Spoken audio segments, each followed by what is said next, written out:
Bienvenidos a Miami. Hello, everybody. My name is Brian, and I'll be your tour guide today as we explore the fascinating history of Miami, a city built on ancient roots, Spanish dreams, and a little box of orange blossoms.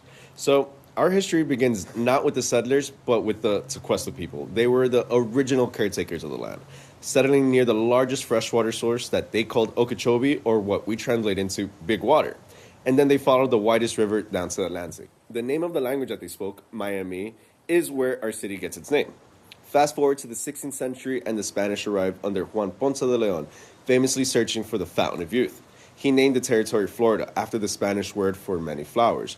So, you might not remember that Florida was not a part of the original 13 colonies. The land was exchanged between several European powers multiple times, tragically leading to the near extinction of our native people. So you might ask, how did the peninsula become part of the United States? The simplest answer would be oranges. So in the 1890s, two consecutive hard frosts decimated all produce in the northern states, while Florida's citrus bloomed.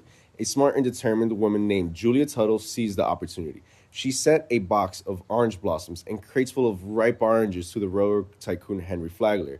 Flagler automatically was convinced, mandating that his Florida East Coast Railway lay track straight south. This decision caused the city's first major population boom and led to the founding of Miami, the first major American city founded by women. Look at that. So a rush of developers quickly followed, seeing the potential in the swampy land.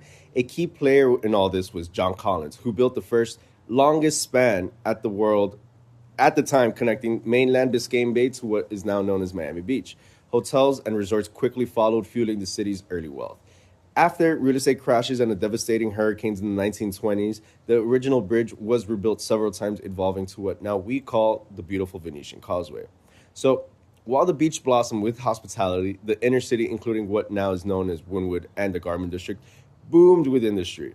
Miami's immense Latino and Caribbean workforce made it the third largest garment producer in the country. The neighborhood was so vibrant with new wealth and culture that it earned the name Little Puerto Rico or El Barrio. During World War II, many of the beach hotels were converted into barracks, and these parks were turned into boot camps for training soldiers.